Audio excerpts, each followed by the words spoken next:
आप कैसे जन्मे थे? मां के गर्भ में आने के बाद आपको एक पूरा सफर तय करना पड़ा था, जिसमें से कई मुश्किल पड़ावों को आपने पार किया, तब जाकर आप इस दुनिया में आए। आज के इस एपिसोड में हम इसी सफर पर निकल रहे हैं, जहां आपको पता लगेगा कि कभी आपका आकार चावल के एक दाने से भी छोटा था और धीरे धीरे आपने कैसे एक इंसानी बच्चे का आकार लिया। आप आज जो हैं वो क्यों हैं और कैसे हैं, कैसी आपके माँ बाप के गुण आपके अंदर ट्रांसफर हुए। आज हम सुनेंगे एक सिंगल सेल से आपके पूरे इंसान बनने की कहानी।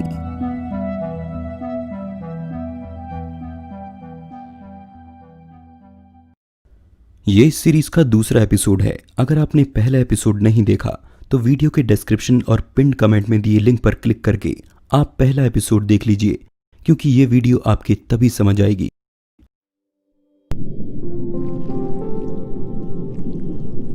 शुक्राणु और अंडे के मिलन के बाद अंडे के अंदर कुछ ऐसा होता है जो आने वाली नई जिंदगी को रास्ता दिखाएगा। यहाँ पर सब कुछ तय होता है। जो शुक्राणु अंडे के अंदर फ्यूज होता है वो 23 क्रोमोसोम को भी अपने साथ लाता है।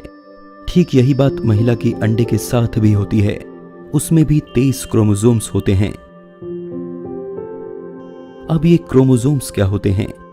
आसान भाषा में कहा जाए तो क्रोमोसोम्स एक बहुत ही लंबे धागे के लिपटे हुए बंडल की तरह होते हैं। ये धागा कुछ और नहीं बल्कि डीएनए होता है, जो हमारी आंख, नाक, कान, लंबाई और रंग से लेकर वो सारी चीजें तय करता है जो हमारे अंदर विकसित होंगी। ये सारी इंफॉर्मेशन एक कोड के तौर पर हमारे डीएनए में होती है और इसी इंफॉर्मेशन के एक बेहद लंबे धागे के लिपटे हुए बंडल से बनता है क्रोमोसोम। पुरुष और महिला दोनों की ही 22 जोड़ी क्रोमोसोम आपस में मिलकर होने वाले बच्चे के रंग, रूप और कई बातों को तय करते हैं। लेकिन बचा हुआ एक जोड़ी क्रोमोसोम यह तय करता है कि होने वाली संतान लड़का होगा या लड़की। यानी 23 में से एक जोड़ी क्रोमोसोम संतान का जेंडर यानी लिंग निर्धारित करते हैं। जेंडर को डिसाइड करने वाले ये दोनों क्रोमोसोम दो प्रकार के हो सकते हैं, एक्स और वाई, जहां एक्स फीमेल है और वाई मेल। अब ये बात पूरी तरह से कुदरत पर निर्भर करती है कि पुरुष का कौन सा स्पर्म महिला के एग से जाकर मिलेगा। यदि पुरुष का एक्स क्रोमोसोम वाला स्पर्म महिला के एग से जाकर मिला तो उन्हें लड़की होगी। वहीं इसके उलट अगर अंडे से वाई क्रोमोसोम वाला स्पर्म मिला तो उन्हें एक लड़का होगा। स्पर्म के एग में फ्यूज हो जाने के बाद महिला और पुरुष दोनों के ही 23 जोड़ी क्रोमोसोम आपस में मिलते हैं, जिससे एक नया जेनेटिक कोड तैयार होता है। और इसी वक्त बच्चे का जेंडर, बालों और आंखों का रंग और भी कई सारी ऐसी बातें तय होती हैं जो एक बिल्कुल नई जिंदगी को जन्म देंगी।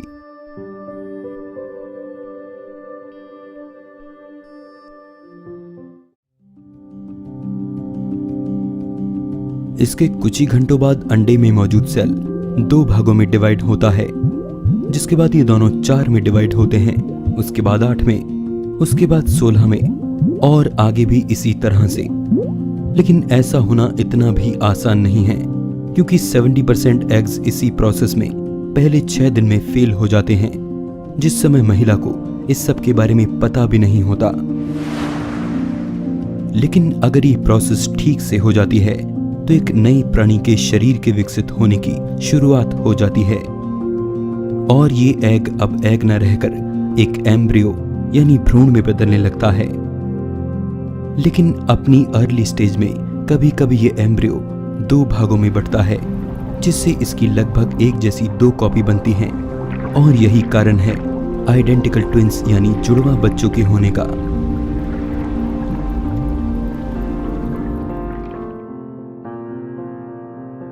लेकिन यहां पर हमें आइडेंटिकल ट्विंस और फ्रेटर्नल ट्विंस का अंतर पता होना चाहिए। जुड़वा बच्चे 2 प्रकार के हो सकते हैं। पहले जो कि एक ही एग के 2 पार्ट में डिवाइड होने से विकसित होते हैं। ऐसे हालात में जन्मे बच्चों को हम आइडेंटिकल ट्विंस कहते हैं। जबकि फ्रेटर्नल ट्विंस दो अलग अलग एग के दो अलग अलग स्पर्म में फ्यूज होने से विकसित होते हैं। ऐसे हालत में इनकी शक्लें, ब्लड ग्रुप और बाकी चीजें एक जैसी होना जरूरी नहीं है, जबकि आइडेंटिकल ट्विंस में ये सभी गुण एक समान होते हैं।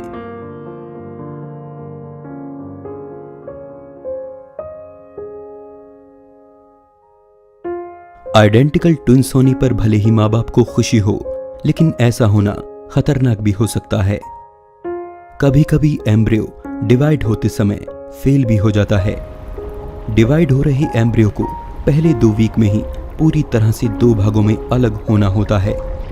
यदि पहले 2 वीक में ऐसा नहीं होता तो फिर ये पूरी तरह से डिवाइड होने से रह जाता है। ये ऐसी कंडीशन है जिसे आधुनिक विज्ञान ने अभी समझना शुरू किया है। ऐसे एम्ब्रियो से जन्मे बच्चे आपस में जुड़े होते हैं, जिन्हें कंजॉइंट ट्विंस कहा जाता है। लेकिन ऐसा होने की संभावना लाखों में से एक की है। जुड़वा बच्चे आपस में किस अंग से जुड़े होंगे, ये बात इस पर निर्भर करती है कि उनके एम्ब्रियो के कौन से सेल पूरी तरह से अलग होने से रह गए थे।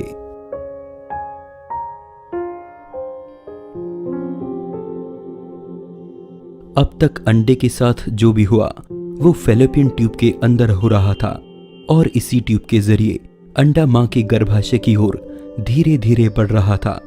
लगभग 3 से 4 दिन के बाद ये अंडा गर्भाशय की उन लाइंस में आकर चिपक जाता है जिन्हें इसी के लिए तैयार किया गया था। इस प्रोसेस को इम्प्लांटेशन कहा जाता है। ऐसा होने पर बॉडी में ऐसे हार्मोन्स की मात्रा बढ़ जाती है जो गर्भाशय की इन लाइंस को नष्ट नहीं होने देते। इनको बनाए रखने के लिए अब महिला को पीरियड्स आने भी बंद हो जाते हैं। अब ये अंडा अपने मां की गर्भ में आ चुका है और ये एक अंडा न रहकर एक भ्रूण यानी एम्ब्रियो में बदल चुका है। अब इसे पोषण चाहिए, इसीलिए ये अपने शुरुआती दिनों में योक सैक को विकसित करता है जो इसे पोषण देगा जब तक कि कोई दूसरा इंतजाम न हो जाए। भ्रूण के अब 2 भाग होते हैं, जिसका अंदरूनी भाग बच्चे को विकसित करता है और इसका बाहरी भाग गर्भाशय की दीवारों से जुड़ता है और एक नए अस्थायी अंग के तौर पर अगले 14 से 20 हफ्तों तक तेजी से विकसित होता है, जिसे प्लासेंटा कहा जाता है। ऐसा इसलिए होता है क्योंकि योक सैक इस बढ़ते बच्चे के पोषण के लिए एक समय बाद जाकर काफी नहीं होगा। भ्रूण को और ज्यादा नरिशमेंट की जरूरत होगी। एक बार जब प्लासेंटा तैयार हो जाता है तो योक सैक के बचे हुए पदार्थ से ही अम्बिलिकल कॉर्ड डेवलप होती है, जिसे गर्भनाल भी कहा जाता है। ये बच्चे की नाभि और प्लासेंटा के बीच एक पाइपलाइन का काम करती है। अब मां की बॉडी से ब्लड प्लासेंटा में पास होता है, जिससे ऑक्सीजन, ग्लूकोज और दूसरे पोषक तत्व छनकर अम्बिलिकल कॉर्ड के जरिए बच्चे के शरीर में पहुंचते हैं। इसके अलावा प्लासेंटा इसी कॉर्ड को इस्तेमाल करके बच्चे की बॉडी से वेस्ट प्रोडक्ट और कार्बन डाइऑक्साइड निकालने का काम भी करता है।